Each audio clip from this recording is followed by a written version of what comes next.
Bonjour à tous, bienvenue sur le podcast Coach chez moi, un espace de conseil en ressources humaines pour vous aider à trouver le poste qui vous correspond et cerner les enjeux du recrutement.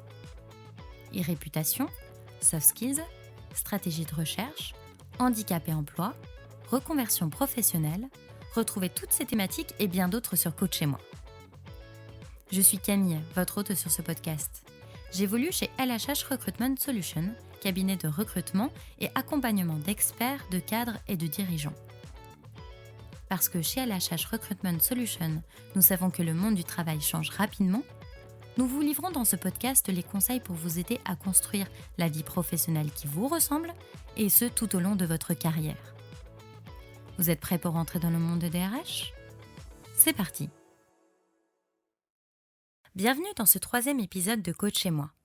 Aujourd'hui, en France, on estime que 24% de la population est en situation de handicap.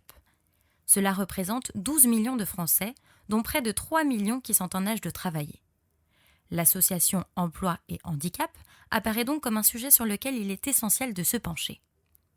Nous nous demanderons donc aujourd'hui de quoi parle-t-on lorsque l'on évoque la notion de handicap ? En quoi le handicap peut-il avoir une influence sur l'emploi ?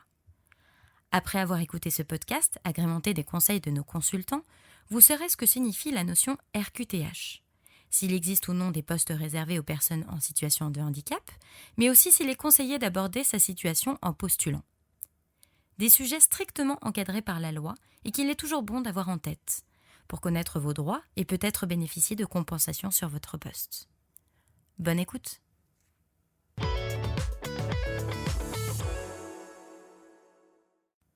Revenons tout d'abord sur la définition du handicap et quelques éléments chiffrés. Quand on parle de handicap, on a souvent en tête cette représentation de la personne en fauteuil. Mais aujourd'hui, on mesure que c'est seulement 2% des personnes en situation de handicap qui se déplacent en fauteuil roulant. Le handicap, ce n'est donc pas toujours ce que l'on croit, et ce n'est pas toujours ce que l'on voit non plus. Saviez-vous que l'on estime que 80% des handicaps sont dits invisibles ?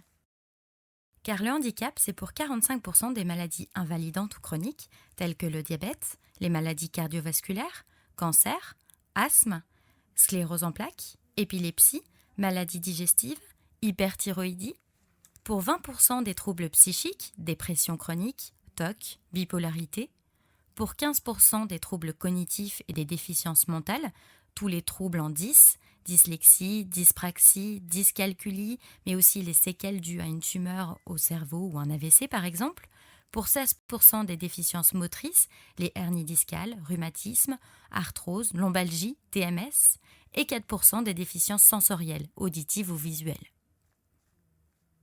Prenons l'exemple du diabète et de la façon dont cette pathologie peut avoir une influence sur la vie des personnes concernées.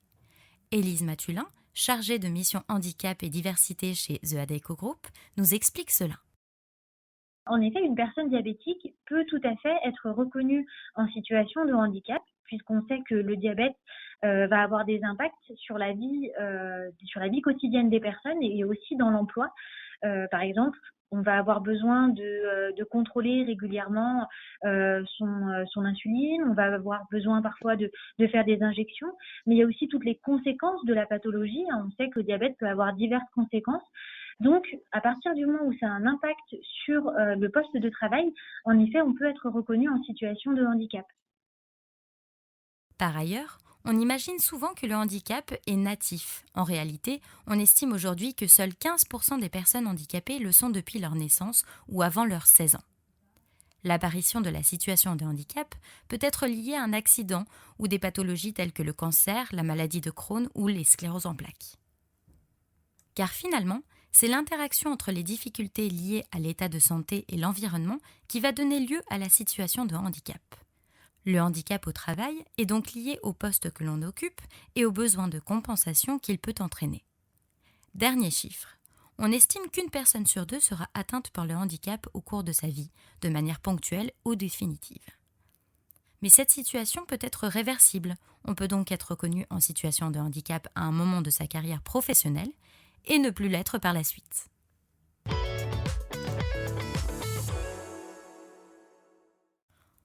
On peut donc s'interroger, existe-t-il des postes réservés aux personnes en situation de handicap ?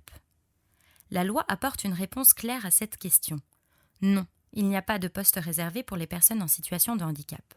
le principe de non-discrimination interdisant de réserver des postes à une catégorie de personnes. Le Guide du défenseur des droits, édité en juin 2019, nous le rappelle. Je cite : « La loi prévoit plus de 20 motifs de discrimination sur le fondement desquels toute différence de traitement est interdite dans les recrutements. Le handicap ainsi que l'état de santé ou la perte d'autonomie en font partie. Il n'est donc pas possible de refuser un candidat sur le motif de son handicap et inversement, il n'est pas possible de le favoriser pour ce même motif. » Le défenseur des droits rappelle d'ailleurs : au moment du choix final, c'est à compétences et qualifications équivalentes et uniquement dans ces conditions qu'une candidature d'une personne reconnue travailleur handicapé ou assimilé peut être privilégiée. Il existe cependant une exception pour le concours de la fonction publique. Vous trouverez à ce propos plus d'informations sur le site du ministère du Travail. Néanmoins, il est possible d'adapter un poste en fonction de la situation de handicap de la personne qui l'occupe. La reconnaissance de la qualité de travailleur handicapé, que l'on appelle aussi RQTH, permet de bénéficier d'un accompagnement spécifique afin de répondre au mieux aux besoins individuels. Cela consiste à faire reconnaître officiellement par la Commission des droits et de l'autonomie des personnes handicapées son aptitude au travail, suivant ses capacités liées au handicap. Cette démarche est personnelle et confidentielle. Vous êtes libre de choisir d'informer votre employeur ou non. Le fait de déclarer votre handicap vous permet notamment de bénéficier de mesures de compensation et de la politique handicap de l'entreprise. Tout d'abord, cette reconnaissance vous permettra de préserver votre santé, car si vos besoins ne sont pas pris en compte, vous pouvez potentiellement dégrader votre santé, voire être en inaptitude. Plusieurs dispositifs sont possibles, par exemple un bureau assis debout pour permettre de varier les positions. Autre possibilité, l'aménagement des horaires, aussi appelé aménagement organisationnel, notamment dans le cas où des soins réguliers sont à prévoir. Tous les aménagements de postes qui sont mis en place sont préconisés par le médecin du travail. Autre bénéfice de cette reconnaissance, cela vous permet d'anticiper votre évolution professionnelle car vous pourrez bénéficier d'un accompagnement. Nous avons par exemple chez LHH Recruitment Solutions un service qui s'appelle « À vos côtés intérimaires », à votre disposition pour répondre à toutes vos questions au quotidien. La RQTH peut aussi vous permettre un accès facilité à la fonction publique, d'être accompagné par Cap Emploi en cas de chômage, départ anticipé à la retraite ou encore financement d'actions spécifiques par l'AGEFIP, l'association de gestion du Fonds pour l'insertion des personnes handicapées. Ces financements peuvent porter sur des projets de formation ou de création d'entreprises, du télétravail, des surcoûts permanents induits par votre handicap, des frais de déplacement ou bien d'autres aides que vous pourrez retrouver sur le site de l'organisme. Là encore, le lien sera présent dans la description de cet épisode.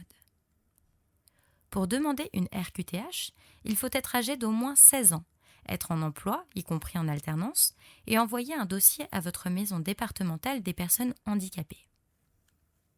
Une étude menée par The ADECO Group met en lumière le fait que l'on estime aujourd'hui que les personnes qui ont déclaré leur handicap à leur employeur sont 2 fois plus satisfaites au travail que les personnes n'ayant pas déclaré leur situation de handicap. Mais revenons un petit peu en arrière, car évidemment, avant les aménagements de poste, il y a la recherche d'emploi et les entretiens. Qui dit recherche d'emploi amène à la question de la postulation et donc du CV. Est-il pertinent d'aborder sa situation en postulant ?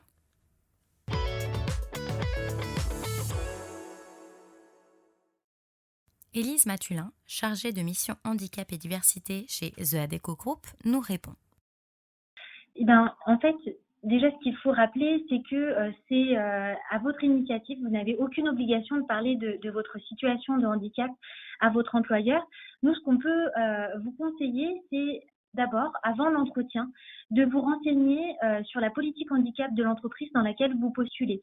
Savoir s'il y a déjà une politique handicap dans l'entreprise, quelle est-elle, est-ce que vous pourrez bénéficier d'un accompagnement. Si l'entreprise, par exemple, il y a une politique handicap, il y a des mesures en faveur de l'emploi des personnes handicapées, je vous invite à en parler et à vous faire accompagner, que ce soit par votre consultant qui pourra vous accompagner, mais ça peut être aussi par votre conseiller Cap Emploi, par exemple, si vous êtes déjà accompagné par Cap Emploi, qui va pouvoir vous renseigner pour aborder cette question pendant votre entretien. Donc aborder son handicap lors du processus de recrutement, ce n'est pas obligatoire, c'est un choix personnel. Si vous choisissez de l'indiquer, cela permettra, si nécessaire, de pouvoir expliquer d'éventuelles interruptions dans votre carrière liées à des soins ou une reconversion par exemple. Votre interlocuteur pourra également plus facilement prendre en compte vos besoins d'aménagement. La GFIP préconise de son côté, je cite, « Je conseille de parler de son handicap dans une lettre de motivation après avoir fait part de son envie de rejoindre l'entreprise. » Il peut alors s'agir d'expliquer en quelques lignes seulement, et sans entrer dans les détails, le besoin d'aménagement physique si la personne est en fauteuil roulant ou de tout autre aménagement. Dire « J'ai une situation de handicap, mais elle peut être compensée ». Cela permet de rassurer l'entreprise. On peut préciser que ces expériences professionnelles précédentes se sont bien passées et parler plus en détail des aménagements ayant été utiles, des aides financières de la GFIP, par exemple lors d'un éventuel entretien. Si c'est le cas, on peut aussi mentionner son handicap lors de l'entretien, mais dire que la situation de handicap n'entraîne pas de contraintes spécifiques pour la tenue du poste. Cela évite les déconvenues si des aménagements sont finalement nécessaires plus tard.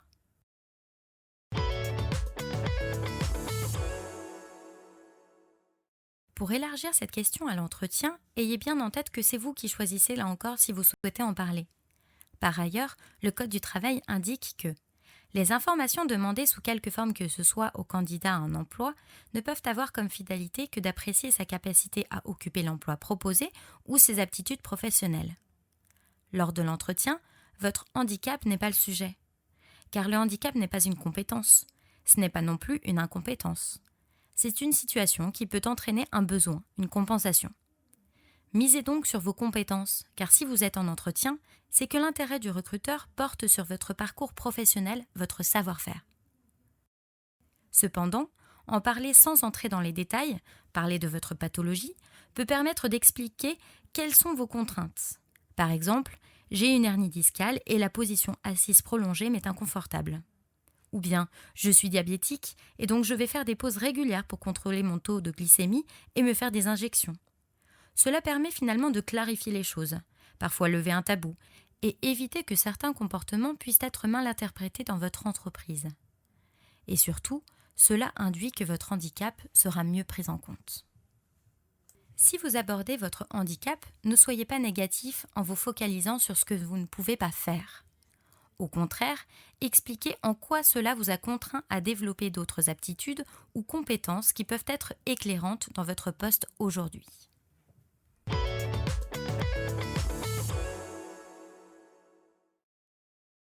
Enfin, dernier point important à souligner sur la question, tout employeur d'au moins 20 salariés du secteur privé ou public, et quelle que soit la nature du contrat des salariés, est dans l'obligation d'employer des personnes en situation de handicap dans une proportion de 6% de l'effectif total.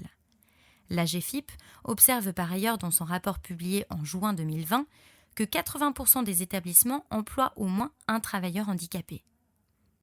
Lucie Achard, directrice opérationnelle Temp chez LHH Recruitment Solutions, nous livre quelques éléments supplémentaires sur l'importance de la mise en place des bonnes conditions de travail de la part de l'employeur. Que l'on soit en situation de handicap ou non, les efforts fournis lors de l'intégration sont déterminants. Celle-ci, elle doit s'anticiper, se préparer, notamment si des restrictions liées au handicap du salarié recruté sont à prendre en compte. Ça va passer par une communication, une sensibilisation en amont des futurs collaborateurs. Ça passera également par un accompagnement des managers. Cela va passer aussi par une préparation d'aménagement du poste de travail lorsque cela est nécessaire. Et puis, parfois, une réflexion sur l'organisation de l'équipe, notamment si des aménagements horaires sont à prévoir pour la personne recrutée. Enfin, il est essentiel de s'assurer par des points réguliers que les dispositions mises en place permettent bien la bonne réalisation des missions confiées, et ce dans les meilleures conditions de travail pour une intégration réussie. Vous l'avez vu, la question du handicap recoupe de nombreux aspects.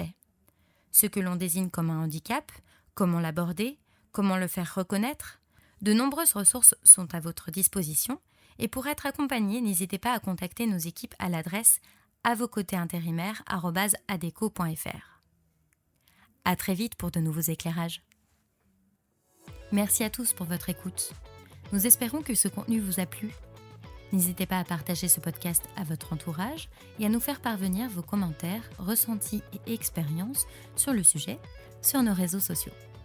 Rendez-vous sur le site de LHH pour découvrir plus de conseils et les clés pour vous épanouir dans un monde du travail en perpétuel changement et trouver votre prochain défi professionnel. À bientôt!